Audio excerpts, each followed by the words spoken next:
Hello everyone, today we'll talk about the problem remove max number of edges to keep graph fully traversable. We're given a graph consisting of edges that are one of three types. So an edge can be type 1, which can be traversed by Alice, type 2 can be traversed by Bob, and type 3 can be traversed by both Alice and Bob. We're given a list of edges, that's the representation of the graph. And we want to remove some edges from the graph, in fact the maximum number of edges, but in such a way that after that removal, the graph can still be traversed by Alice and can still be traversed by Bob. So in other words, we cannot make the graph not be connected either for Alice, who can only go through edges of type 1 and 3, because the type 3 are the common edges, and also it needs to be connected by for Bob, who can only use edges of type 2 and 3. And keeping that in mind, we have to remove the maximum number of edges. One way that may perhaps be useful and more classical to look at the process that we're making is not that we're removing edges, but instead that we're starting with a graph that's completely disconnected, so there are no edges, only nodes. And now we want to add edges of our choice, and after that we want the graph to be traversable by both Alice and Bob. And how does a graph look when we start at just simple nodes? And we want to add the fewest edges to make the graph be connected. Well, of course, we don't want to add too many edges. So we don't want to add all these three edges because they create a cycle. So one of those edges can be safely removed and the graph would still be connected. In other words, we want to create a tree, and a graph that has one fewer edge than it has nodes is called a spanning tree. So in other words, we want to create a spanning tree, but we want to create a spanning tree both for Bob and for Alice. And if those two trees have the same edge of type 3 in them, so if both use one edge of type 3, then we don't have to pay for it twice. So we have to pay for every edge of type 1, every edge of type 2, and for every edge of type 3 that appears in one of those trees we have to pay, but only once. Most of you are probably familiar with some algorithms for finding minimum spanning trees. And one algorithm that is probably useful both when thinking about this problem and of course when solving it is the algorithm based on disjoint set union. So I think it's called the Kruskal algorithm. And this algorithm is very similar to what I've described previously, because it starts with the forest of all the nodes not being connected, and it looks at the list of edges one by one, and it looks at an edge. So let's say that we currently have this forest.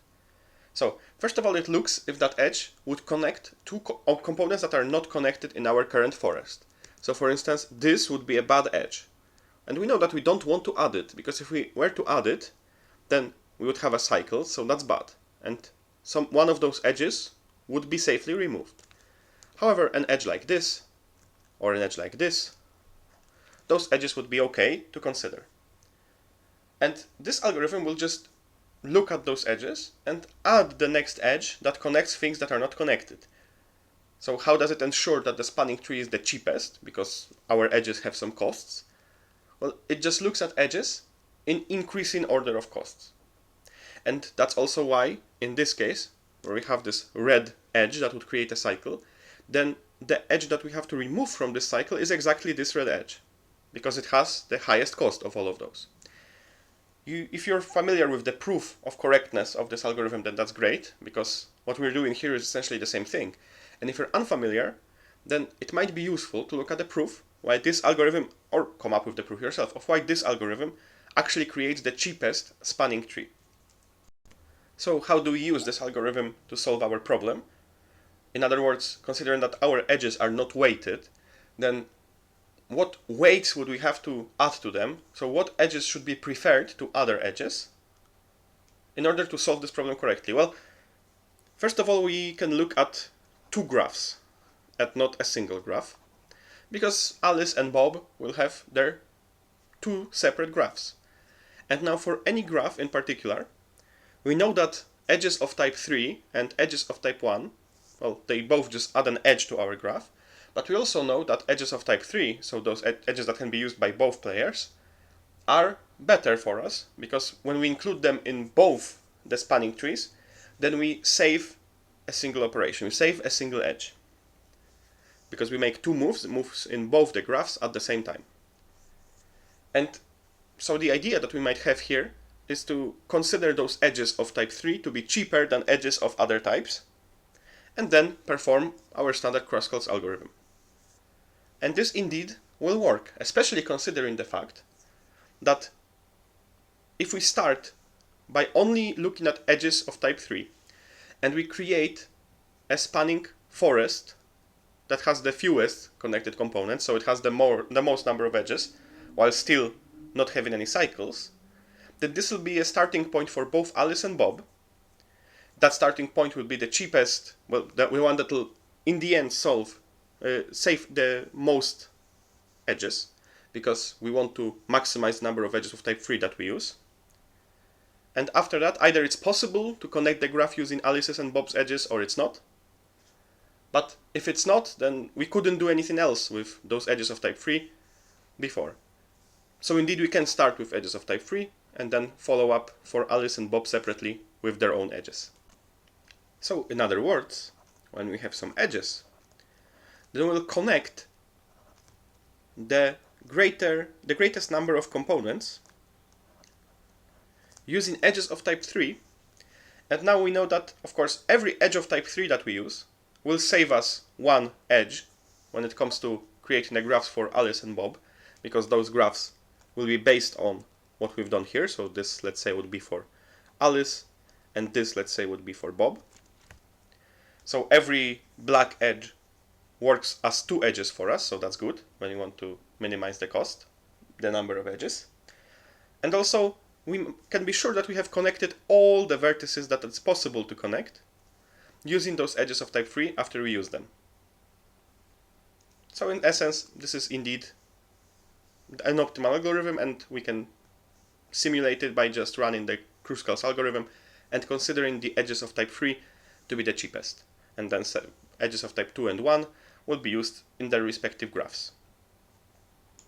So when it comes to implementation, we of course need both this DSU structure, and also after we have this DSU structure, then we can solve the problem. So we just sort the edges in such a way that edges of type 3 should be first, so just reverse sort them. And we have the DSU for both Alice's graph and Bob's graph. And now we can also notice that since the types of our edges are 1, 2, and 3, then in binary those are like this. So those are the edges that one player can use, and those are the edges that the second player can use. So we can just look at the corresponding bit to see if one player can use an edge that we're given.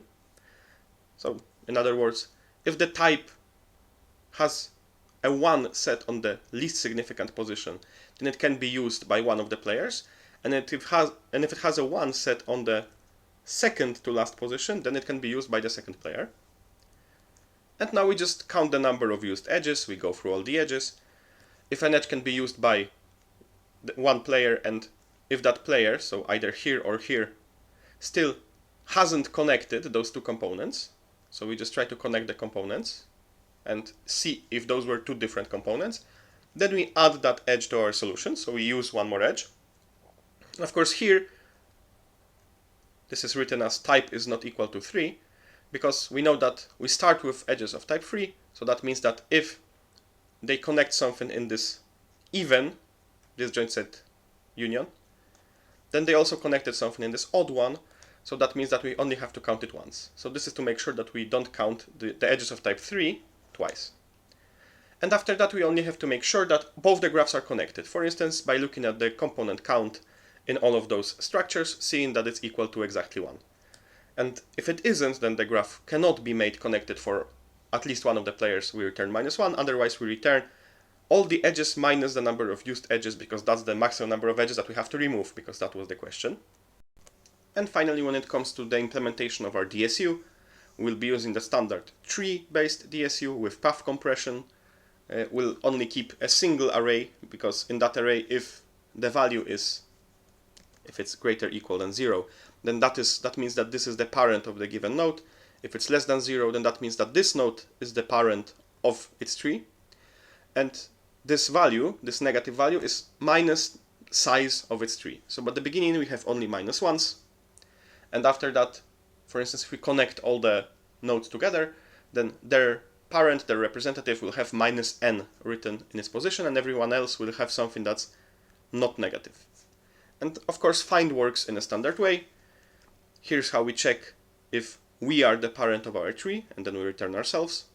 Otherwise, we find the parent of our parent, and now it becomes our parent. So this is the path compression, and that's what we return. For union, we will return false or true depending on if we actually connect two components or if those components were connected before. To see if they were connected, we find both. So we run find on both the vertices that were given.